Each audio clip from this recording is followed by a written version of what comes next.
¿Cómo están? Buenas noches.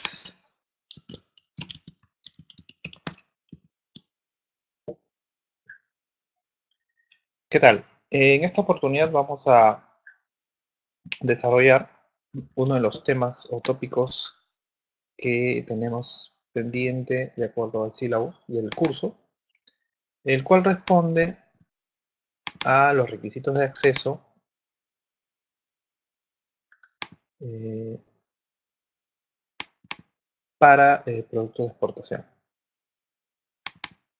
Entonces, en primer lugar, tenemos que tener claro que cuando hablamos de estos requisitos de acceso de los productos de exportación, estamos hablando de productos con un gran potencial exportador y que estamos tratando de ingresar a distintos mercados en el exterior.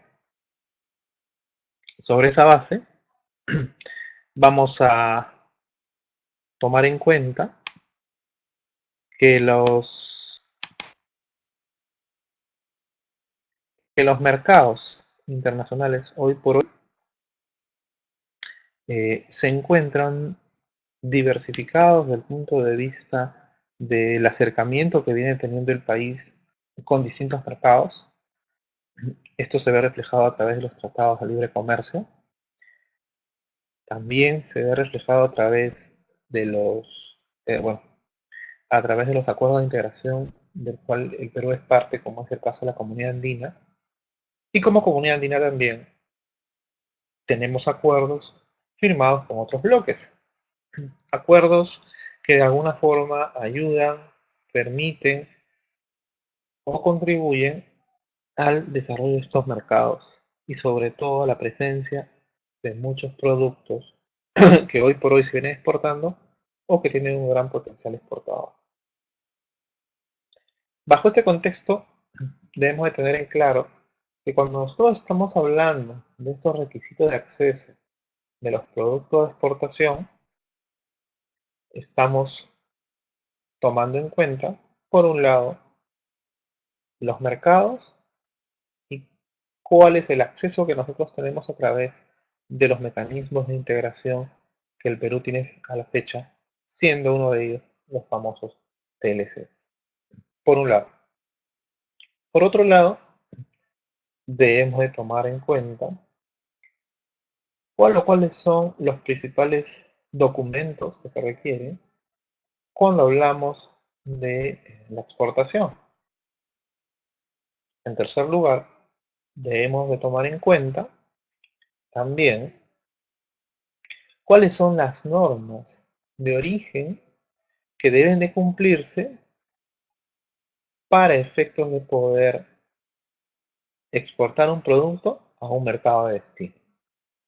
Claro está que esas normas de origen van a estar en función del tipo o tipos de productos que nosotros vamos a exportar o que pensamos exportar a los distintos mercados. Teniendo en cuenta ello, vamos a determinar, en primer lugar, cuáles son los documentos que son necesarios para poder exportar. De hecho, aquí lo que hago es una breve recapitulación de lo que ya hemos estado viendo o lo que ya se ha visto en sesiones previas, donde indicamos que para toda exportación obviamente tiene que haber una factura comercial.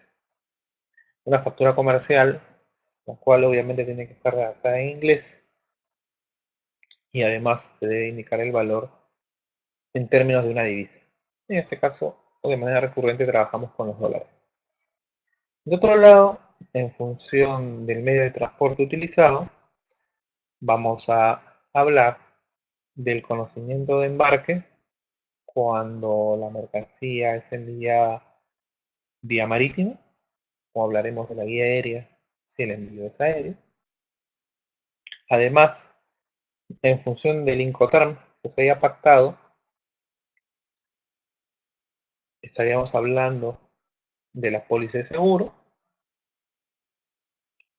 también estaremos hablando de la lista de empaque o el packing list, que no es otra cosa que la relación detallada del contenido de lo que se está embarcando.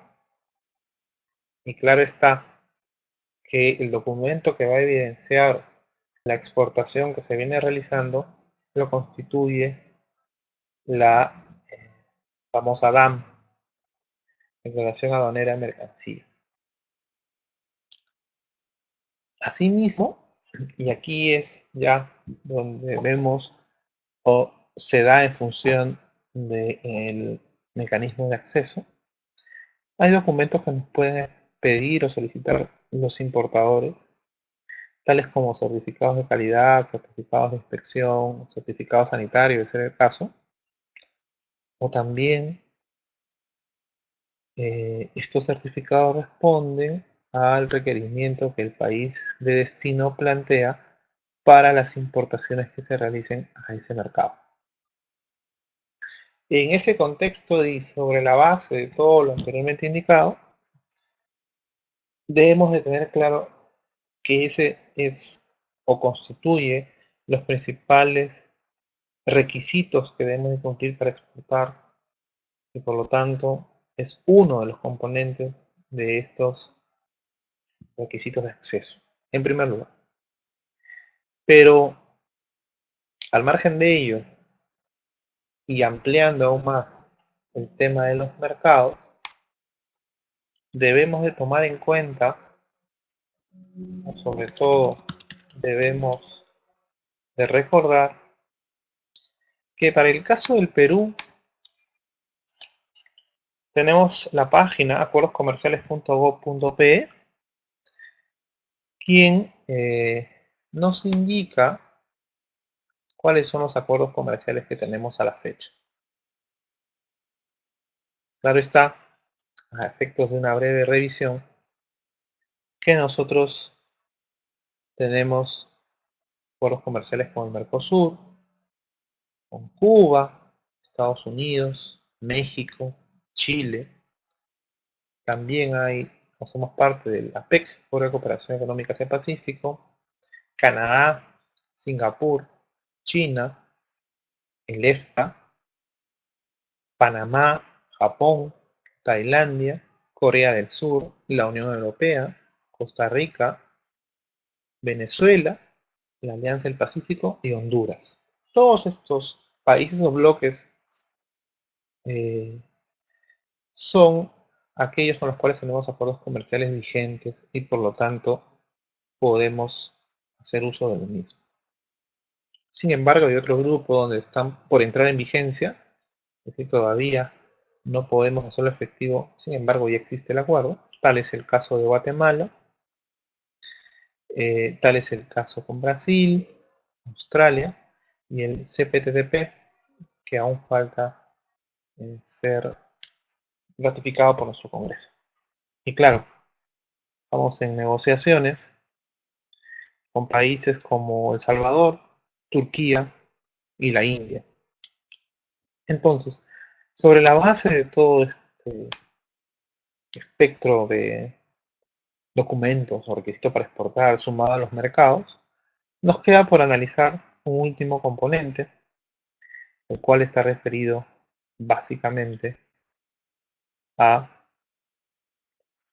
ciertas certificaciones y o elementos de la normalización que son necesarios tomarlos en cuenta cuando hablamos del tema que venimos desarrollando el día de hoy. Sobre esa base, debemos de recordar que, por un lado, la normalización y la certificación permiten que los productos cumplan los criterios de calidad que muchos mercados solicitan. Al hablar de normalizar, estamos hablando de los parámetros, características o requisitos mínimos que se tienen que cumplir de acuerdo a un proceso o un sistema de calidad. Por otro lado, con la certificación, lo que estamos haciendo es evidenciar que los productos y procesos se encuentran adecuados de acuerdo a los requisitos que establece la norma respectiva. Y claro, seguramente hemos escuchado de las normas ISO o hemos escuchado del COPAN o tal vez del IEC. Estas constituyen certificaciones que garantizan de alguna forma que los productos cumplen con ciertos requisitos y o procedimientos que las mismas exigen. Cuando hablamos de un tipo de productos en particular, por ejemplo, estamos hablando de productos alimentarios o alimenticios, surge el famoso sistema HACCP. Sistema que de alguna forma permite identificar cuáles son los peligros para la inocuidad alimentaria y establece métodos de control, ¿no? Enfocados básicamente en la prevención de los mismos. Podemos también hablar en la misma línea, el tema alimentario, de la famosa ISO 22000, que lo que hace es justamente asegurar la gestión de seguridad alimentaria y aplica obviamente para productores, minoristas, transportistas y todo aquel que esté involucrado en la cadena de suministro de esta índole. Ahora, ciertos países, entre ellos el, el Reino Unido, ¿no?, tiene una certificación, la BRC, el British Retail Consortium, que básicamente lo que hacen es asegurar que los proveedores cumplen con los requisitos de salubridad de los alimentos. El BRC, el ISO 22000, el sistema HACCP, también debemos de tomar en cuenta el SQF, que básicamente nos establece o nos especifica cuáles son los requisitos para la gestión de calidad y seguridad en el sistema de gestión de la calidad. Hasta aquí lo que estamos viendo es que existen ciertos sistemas por los cuales de alguna forma los países adoptan, tal es el caso de las ISO, o los países generan sus propias certificaciones, tal es el caso de la BRC por el lado de los británicos. Pero el objetivo central es básicamente garantizar, ¿no?, ese acceso a los productos de acuerdo a ciertos estándares o cierta seguridad, en este caso alimentaria, que deben tener dichos productos. Dicho esto, también no debemos de olvidar, ya entrando o especificando el tema de las ISO, ¿no?, la famosa ISO 9001, que justamente en lo que hace es demostrar o proporcionar que los productos cumplen con los requisitos que los clientes, ¿no?, solicitan, además de promover un enfoque basado en procesos. De alguna forma, lo que se hace con esto es garantizar que el producto ha seguido los procesos previamente establecidos como parte de un sistema de gestión de la calidad. De esta forma, este sistema de gestión de calidad nos lleva a plantearnos una pregunta, una interrogante. ¿Por qué tenemos que certificar? Bueno, la certificación se hace necesaria en primer lugar porque el país de destino así lo requiere. Pero no solo por eso. También porque esto nos garantiza el acceso a esos nuevos mercados al cual nosotros pretendemos ingresar. Además, debemos recordar que muchas veces estas certificaciones ayudan a estabilizar los procesos. De esta forma, hablamos de una reducción de costos. Además de que podemos estar hablando de que esto genera un reconocimiento por el lado de los consumidores, no solo en el mercado destino, sino en otros mercados. Por eso es que muchas veces ingresar a mercados que son muy exigentes nos garantiza el ingreso a otros mercados con menores niveles de exigencia, por un lado. Y por otro lado, nos permite a nosotros difundir esa certificación con un carácter comercial a efectos de poder tener el camino libre para poder ingresar a ese mercado con la imagen de cumplir o de estar cumpliendo los requisitos de acceso que piden mercados mucho más exigentes. Sobre esa base, la pregunta sería, ¿dónde consigo información? ¿Dónde puedo encontrar información de esos grandes mercados? Claro está, Estados Unidos, Japón, la Unión Europea, que son los tres grandes mercados a los cuales muchas veces deseamos ingresar con nuestros productos. Y claro, ustedes pueden visualizar aquí esta página, ¿no? Que es la que nos va a dar, la página de la Unión Europea, el Export Help, que nos va a dar justamente esa directiva, esa guía para poder ingresar a dicho mercado. Yo les invito a que revisen, ingresen a la página, puedan visualizar esta herramienta que en este momento paso a mostrarles a efectos de que puedan o podamos eh, desarrollar algunos alcances del mismo.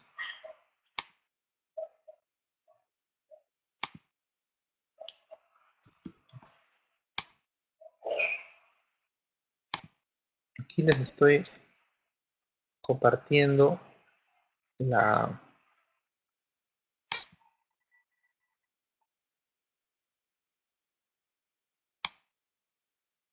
A ver, aquí estoy.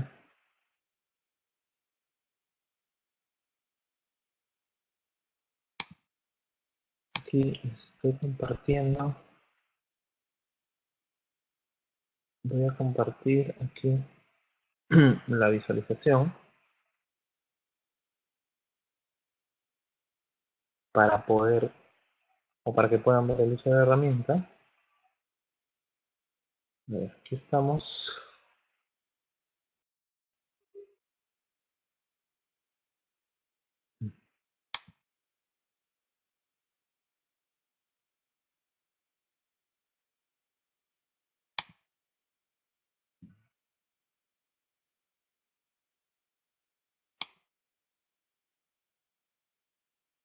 A ver.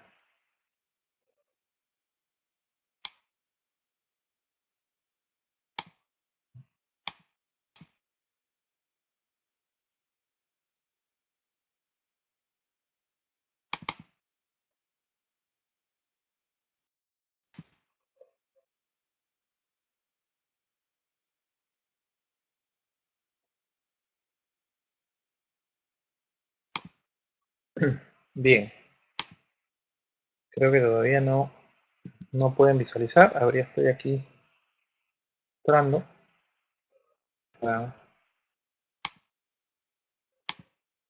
visualizar.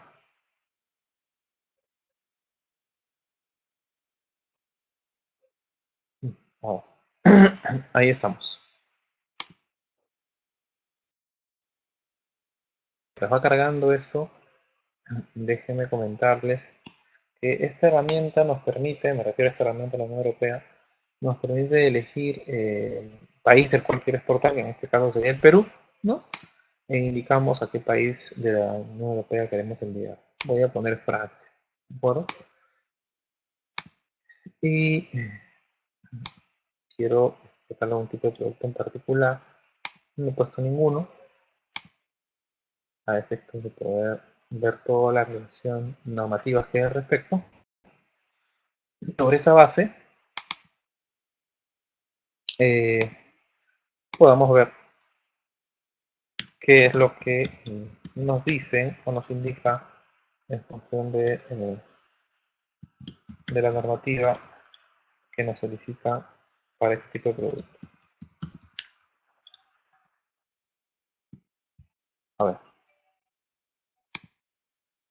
Entonces, ya estamos aquí.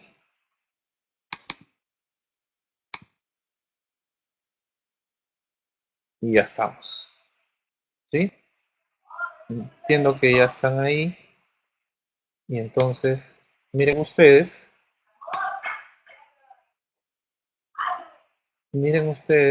que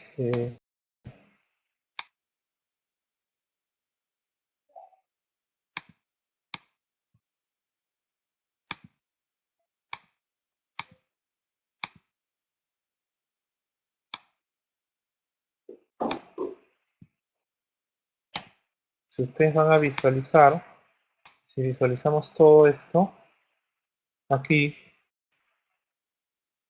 podemos ver, lo que yo he hecho es seleccionar la, la página de Playfield Desk y estoy ahí el producto, bueno, puse Perú, país del cual quiero exportar, país de destino Francia, no puse ningún tipo de partida arancelaria, sin embargo, si ustedes quisieran, pueden poner la partida arancelaria y me sale toda la relación, en este caso, bueno, me sale todos los productos para que yo pueda elegir qué es lo que yo deseo exportar y en función de eso, saber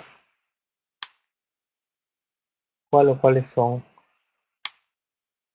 eh,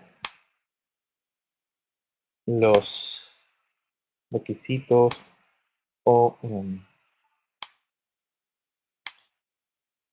o documentación que debo de cumplir a efectos de poder establecer una búsqueda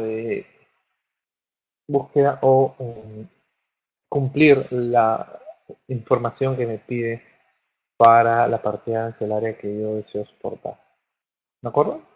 Es una guía rápida, ayuda mucho porque nos permite a nosotros tener claro cuándo vamos a eh, exportar, ¿no? En función de la partida arancelaria que nosotros queramos desarrollar. Por un lado, esa es la ayuda de esta herramienta, pero no es el único requisito de acceso a tomar en cuenta.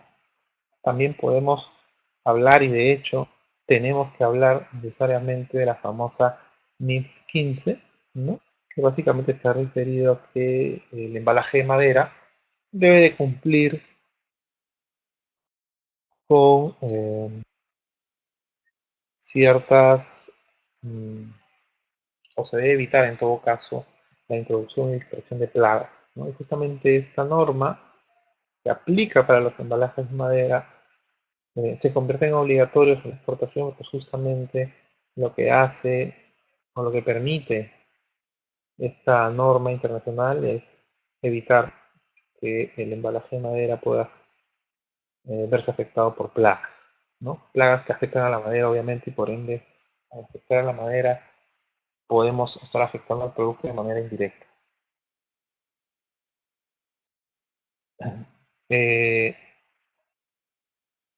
de otro lado, debemos de tomar en cuenta, ¿no?, que para ello se aplica lo que nosotros conocemos el tratamiento térmico, que es el tratamiento más utilizado y que lo que hacen es justamente rociar con los componentes químicos en la madera a efectos de poder cubrir o evitar esta plaga, ¿no? Y la otra es la fumigación con bromuro de metilo, que es el otro método que también se utiliza y que nos permite justamente también cumplir con este requerimiento. Ahora, acá está que esto nos lleva que este embalaje de madera cumpla cierta,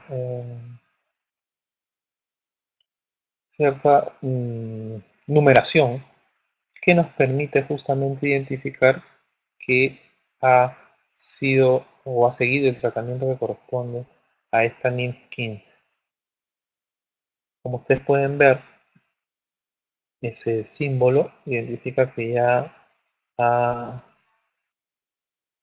seguido ese tratamiento por un lado y por ende está exento de cualquier plaga que pueda afectar a la madera y por ende puede ingresar libremente a cualquiera de los mercados a los cuales se desea exportar.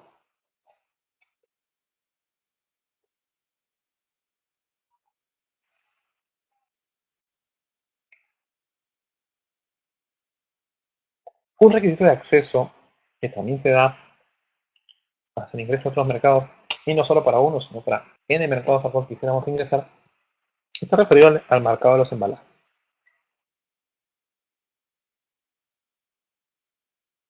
El marcado en los embalajes nos permite a nosotros identificar cada pieza de la carga y por lo tanto debe de tener o cumplir ciertos estándares. Y uno de ellos es que debe ser legible, debe de estar localizado en la zona que corresponde y debe seguir los símbolos internacionales previamente indicados, ¿no? O previamente acordados y que se utilizan a nivel internacional. Cuando hablamos de algo que es peligroso, ¿no?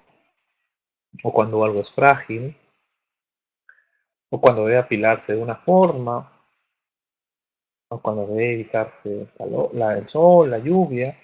¿Sí? Esas indicaciones muchas veces, si no siguen, se constituyen en verdaderos mecanismos que restringen el acceso a los productos de exportación. Y así como tenemos nosotros el marcado en el embalaje, también podemos hablar de la unitarización de la carga, donde al hablar de unitarización estamos hablando de dos conceptos claros. Por un lado la paletización y por otro lado la calorización. Y al hablar de paletización, obviamente estamos hablando de que el producto que está en un pallet, este pallet debe seguir los estándares que las normas nos piden. Puede ser un pallet, un Europallet, puede ser un pallet americano. Sin embargo, en este proceso de exportación muchas veces, si no utilizamos el pallet que corresponde en función del mercado de destino, por un lado podemos estar afectando de alguna forma el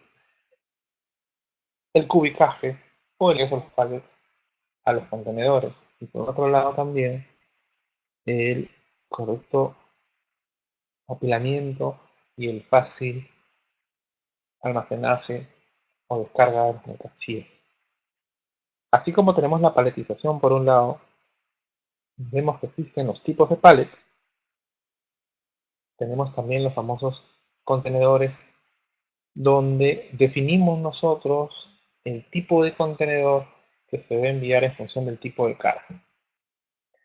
Y ahí podemos hablar de una serie de contenedores, siendo los más reconocidos el contenedor de 20 y el contenedor de 40 a nivel de carga seca o de carga refrigerada, sin dejar de ser estos los únicos tipos de contenedores. Eso va a estar en función del tipo de producto o productos que deseamos enviar. Y ya al margen de los contenedores, al margen de los pallets, que catalogan dentro de lo que nosotros llamamos la unitarización, vamos a ver que hay otro elemento que también es importante y que también ayuda o contribuye a que los productos puedan ingresar a otros mercados sin ningún tipo de restricciones,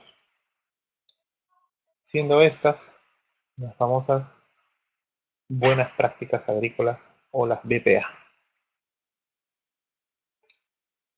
Para tener un poco más de panorama sobre estas buenas prácticas agrícolas, aquí les paso un pequeño video donde vamos a ver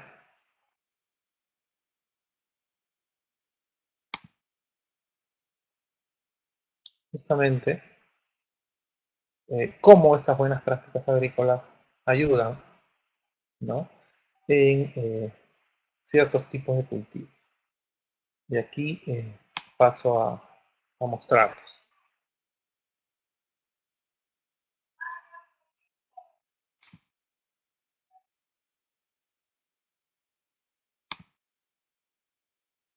A ver, aquí estamos.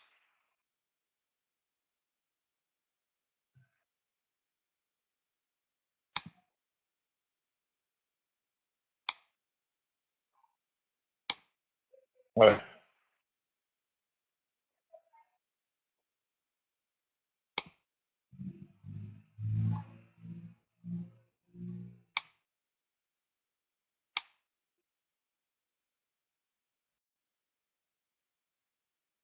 Vamos a ver.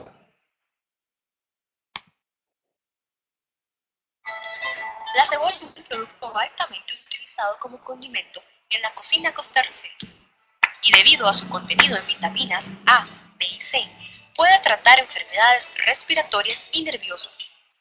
Tan importante es la cebolla para la agricultura y economía costarricense que en el país hay de 1.000 a 1.200 hectáreas cultivadas, de las cuales aproximadamente el 90% se concentra en la provincia de Cartago. Las buenas prácticas agrícolas evitarían problemáticas que se están dando en la zona, como el exceso en el uso de plaguicidas, que contaminan suelos y fuentes de agua, recursos muy valiosos para los agricultores. La Universidad de Costa Rica trabaja en un proyecto de investigación para implementar el buen manejo del cultivo de cebolla. Bueno, el proyecto le hemos denominado proyecto como la ruralidad de Tierra Blanca. Entonces el proyecto ha estado constituido por 3 instancias. Acción social, tenemos un trabajo comunal universitario que se llama Más allá de la agricultura tradicional, fortalecimiento organizativo y productivo en Tierra Blanca. Tenemos docencia, yo doy una práctica académica para estudiantes de trabajo social y a partir de hace 1 año y medio estamos trabajando en la parte de investigación con el Centro en Contaminación Ambiental SICA. El objetivo principal es promocionar o incentivar el uso de algunas buenas prácticas agrícolas en el cultivo de la cebolla, más que todo dirigido a lo que es buenas prácticas en el uso de los plaguicidas y un poco en lo que es conservación de suelos. Para cumplir los objetivos de esta investigación, se desarrolla una labor científica que implica varias pruebas en laboratorio, que permitan determinar la cantidad de plaguicidas presentes en el suelo, el agua y en la cebolla. Labor a cargo del Centro de Investigación en Contaminación Ambiental SICA. En el cultivo propiamente, llevamos las cebollas al laboratorio, ahí se procesan, digamos, se licúan, se extraen con disolventes apropiados, un método químico, y después de eso se analiza por alguna técnica instrumental. Eso nos da un resultado que nosotros cuantificamos y ya arrojamos, digamos, cuántos microgramos de plaguicida hay por, digamos, kilogramo de cebolla. El control de fuentes de agua se realiza en la Quebrada Sanatorio, ubicada en Tierra Blanca. Una de las metodologías usadas para determinar la calidad de agua es el monitoreo con bioindicadores.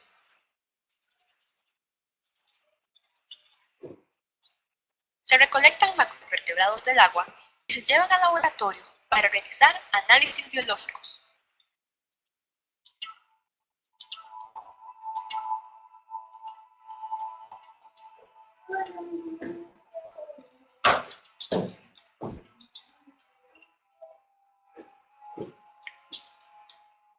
En primer lugar, estamos generando información relativa a lo que es el comportamiento de los plaguicidas, tanto en el vegetal como en el suelo.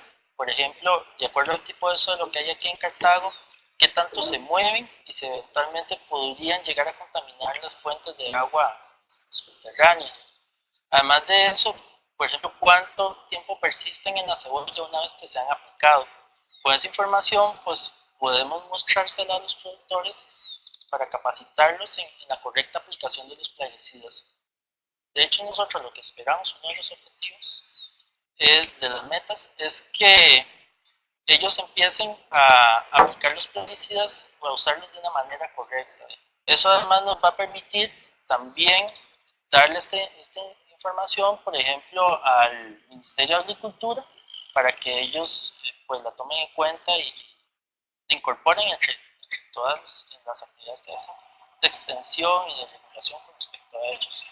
El trabajo con la comunidad cebollera de Tierra Blanca inició en el 2009 y tiene una importante participación de la Escuela de Trabajo Social de la UCR, donde docentes y estudiantes trabajan en conjunto con organizaciones de la localidad a fin de promover las buenas prácticas agrícolas en sus cultivos. A nivel socioeconómico, pues esperamos que en términos de que ellos puedan ir utilizando, digamos, buenas prácticas agrícolas, es decir, reducción de plaguicidas, mejora en los cultivos, mejora en los terrenos, puedan ellos también ahorrarse dinero a nivel personal, pero también a nivel colectivo poder generar acciones que les permitan, digamos, económicamente hacer una cebolla muy buena, pero también, digamos, una cebolla con costos de producción muy bajos. Bueno, yo primero me beneficio porque al usar una buena práctica, entonces estoy economizando costos. Y lo mismo sería el cultivo, porque si en este momento nosotros estuviéramos, nos exigieran lo que es el control de plaguicidas y todo esto, creo que llevaría un punto a ganar. Yo conozco la problemática que tenemos acá con el asunto agua. Y creo que parte de la investigación va enfocada a eso. Sí es un proyecto que sentimos que va a tener empresa. La vinculación como organización al proyecto sí ha sido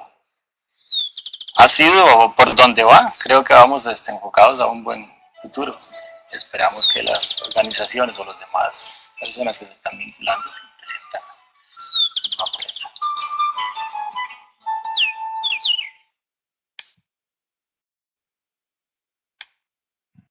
Bien, hemos,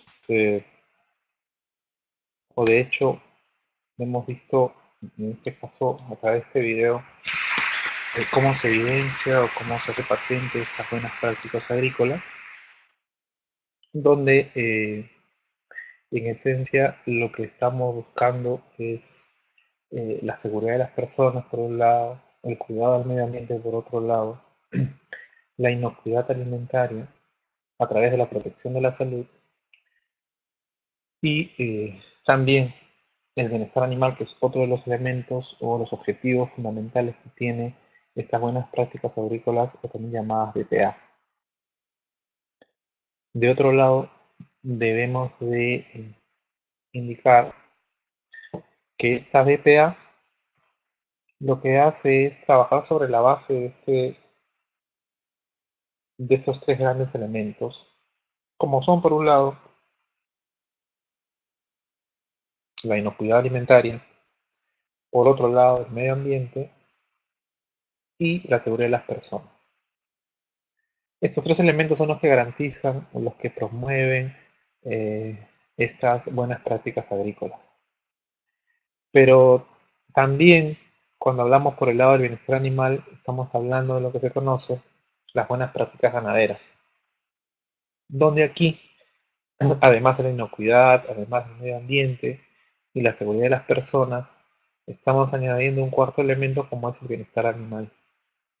Entonces, cuando hablamos de las BPA, estamos incluyendo dentro de ellas al tema animal, y al hablar en específico del tema animal estamos hablando de las buenas prácticas ganaderas, que son los elementos que nos ayudan a poder estandarizar, a poder reducir procesos, en muchos casos, a poder establecer un correcto desarrollo del producto o productos que nosotros pretendemos exportar.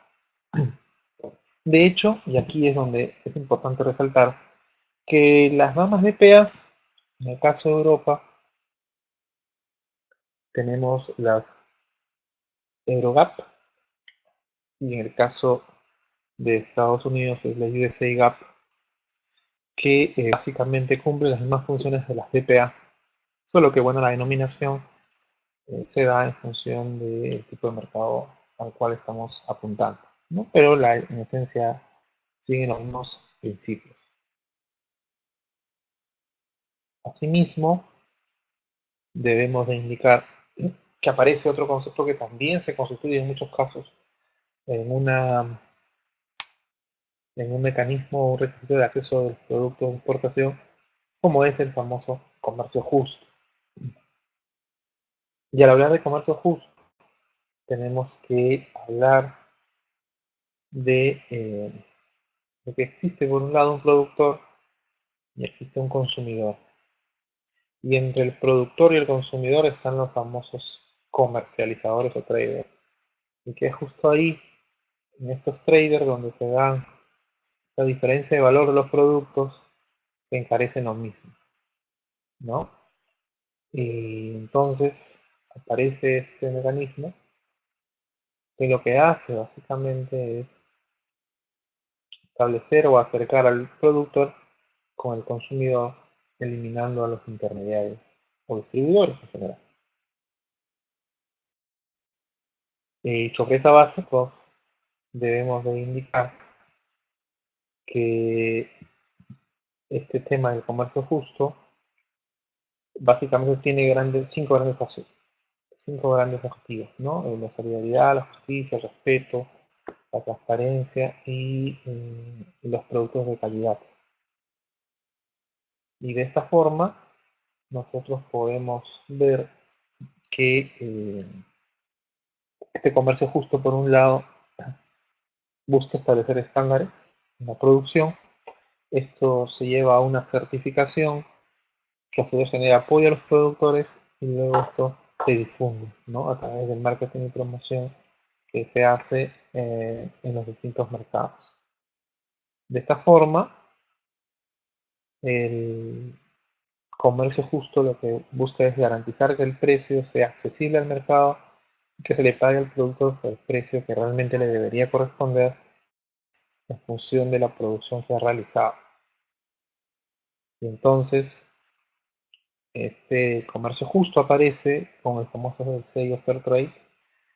Tenemos presencia en 22 países del mundo, que cada vez van sumando más, y como ustedes pueden ver, incluyen los principales países del norte del hemisferio, destacando entre ellos Alemania, Japón,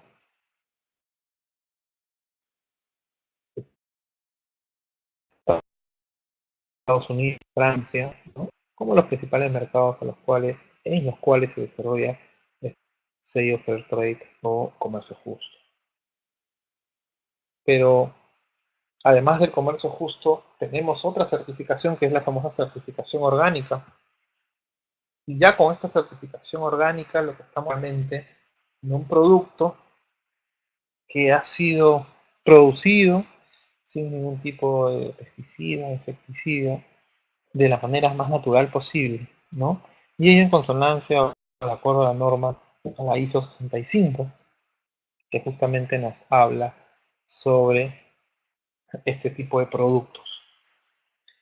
Dicho esto, debemos de indicar que la agricultura orgánica se basa en algunos principios, siendo algunos de ellos el principio de salud, obviamente, donde este principio de salud se va a concretar sobre la base de los animales, las plantas, los seres humanos en general.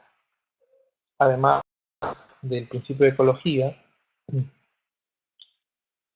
que busca conservar los mismos, y el principio de justicia, donde estamos hablando de una equidad entre el medio ambiente y las oportunidades de vida que se dan en ella, tanto como el cuidado que básicamente promueve ese cuidado responsable y precautorio para la salud y bienestar de las generaciones actuales y las futuras. Por tanto, cuando nosotros estamos hablando de esta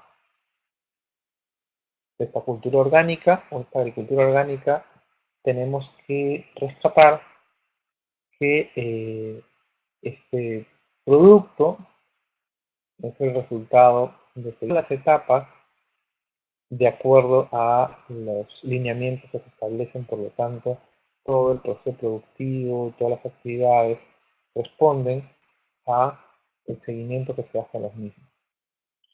Además, debemos indicar que esto está amparado o basado en una norma. En este caso estamos hablando de la norma de la ISO 65, que nos permite a su vez certificarlas. Y entonces estamos viendo que luego esa certificación involucra que hay un respeto por las normas que se han dado y que hay una evidencia objetiva del producto o productos obtenidos en función del cumplimiento de los requisitos previamente establecidos.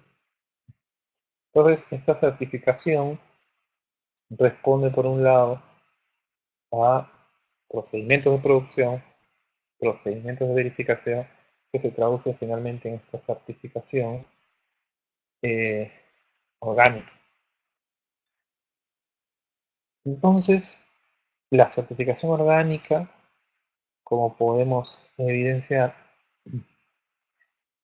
también se constituye en un mecanismo, en un requisito de acceso a los productos, donde hay un sistema de control, organismos de control y normas que cada país establece para poder hablar de un producto orgánico. De esta forma, todo ese conjunto de procedimientos, de mecanismos, se van a traducir en lo que nosotros conocemos como un certificado orgánico. Y bueno, estas certificaciones, si queremos de alguna forma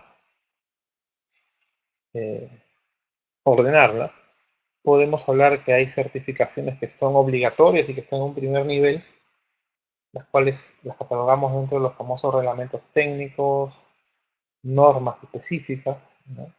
Un segundo nivel, donde hablamos de normas que son voluntarias, algunas normas técnicas no son obligatorias sino voluntarias, o algunas ISO que se adoptan de manera voluntaria, pasando a un tercer nivel donde ya estamos hablando de ciertos estándares básicos, tales como los productos orgánicos. Y ahí es donde podemos identificar, por ejemplo, Japón tiene el reglamento, el HACCP, para productos orgánicos, o la 2092-91 de la Unión Europea, que nos da justamente la normativa para la producción orgánica. Entonces, de todo esto que hemos visto y que corresponde a lo que nosotros denominamos o hemos denominado los requisitos de acceso a los productos de exportación, nos lleva a nosotros a establecer que, como decíamos al inicio, los requisitos de acceso a los productos de exportación están dados en gran medida por estos tres grandes componentes o elementos. En primer lugar, decíamos, los documentos necesarios y que se requieren para una operación de exportación, como son la factura, el packing list, el documento que emite el medio de transporte, sea aéreo, marítimo, o el que fuere, y la DAM, que es la declaración aduanera de mercancías, que responde a la declaración de la exportación. Pero además habíamos hablado de un segundo elemento, en el cual está referido básicamente a el mercado, cómo este mercado se ha aperturado desde el punto de vista del país, en este caso el Perú, a través de los acuerdos comerciales que tiene con distintos países, donde muchos acuerdos comerciales a la fecha están vigentes, otros están por entrar en vigencia y otros están en proceso de negociación. Esos acuerdos comerciales sumados a los bloques regionales o bloques comerciales con los cuales el Perú tiene intercambio, tal es el caso de Mercosur en particular, o algunos bloques con los cuales busca cierto acercamiento, como el tema de la Unión Europea a nivel de la Comunidad Andina, constituyen mecanismos por los cuales los exportadores tienen mecanismos para poder acercarse a otros mercados y poder realizar prospección de productos a exportar. Pero tenemos también un tercer gran componente que constituye los propiamente dichos, las certificaciones y o nosotros denominamos bueno, de hecho llamamos las certificaciones y por otro lado la normalización, que es o que refiere a las características o requisitos básicos de tener un producto, proceso o un sistema de calidad, ¿no? Y que eso se traduce en una certificación. Y aquí, y al hablar ya de esta certificación, estamos hablando de cómo, en función del tipo de producto y el mercado al cual quiera dirigirme, este producto tiene que cumplir ciertos requisitos. Nosotros hemos analizado, por un lado, las certificaciones para productos orgánicos. Y como hemos podido evidenciar, está dado en función del cumplimiento de ciertos requisitos y que existen normas específicas en función del mercado al cual yo quiero ingresar, tal es el caso que vimos, el caso de Japón o la Unión Europea, entre otros. Tenemos también que tomar en cuenta el comercio justo, además de las famosas BPA, o también llamadas las buenas prácticas agrícolas y las buenas prácticas ganaderas, las cuales, si hablamos de Europa, hablamos de UREP GAP, o si hablamos de Estados Unidos, hablamos de USA GAP. Asimismo, hemos notado que es de vital importancia seguir la norma internacional, la NIMF 15, la cual alude al embalaje de madera que es utilizado en el comercio, la cual a su vez nos lleva a tomar en cuenta el mercado de los embalajes y la unitarización, siendo la unitarización dividida en dos grandes componentes, la paletización y la contenedorización. Asimismo, hemos analizado la famosa ISO, el SQF, el BRC, el British Retail Consortium, que nos da justamente el cumplimiento que deben tener los proveedores para garantizar la salubridad de los alimentos, tanto como la ISO 22000, que también busca justamente esa gestión de seguridad alimentaria. Pero esa gestión de seguridad alimentaria en esta ISO 22000 no solamente está referida a los productores, sino también a los transportistas, almacenes, minoristas, mayoristas y a todo aquel que se encuentre involucrado en la cadena de suministro. Y claro, no debemos olvidar el sistema HACCP, que nos permite identificar los peligros en la inocuidad alimentaria, ¿no? Y establece los métodos de control, eh, teniendo gran incidencia o énfasis en la prevención. Y también hemos hablado de que existen ciertos organismos internacionales de normalización como es la ISO y la IEC, y existe un organismo de normalización de las Américas como es el COPANT. Entonces son estos elementos los que nos van a dar a nosotros las características o requisitos que debemos de cumplir cuando hablamos de los requisitos de acceso de los productos de exportación. Y en función del tipo de producto,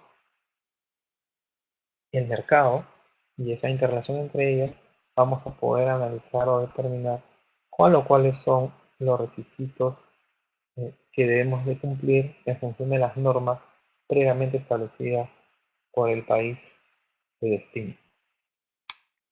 Bien, esto es el contenido de esta sesión. Quiero agradecer la presencia de ustedes y previo al término paso a juntarles una pequeña encuesta de satisfacción que apreciaría la completen. Les estoy pasando aquí el link. 23 horas. Agradecería que completen el link del mismo. ¿Sí? Aquí igual estoy ahí escribiéndose en el chat. ¿Sí? Y bueno, gracias por su atención y nos estamos viendo en una próxima.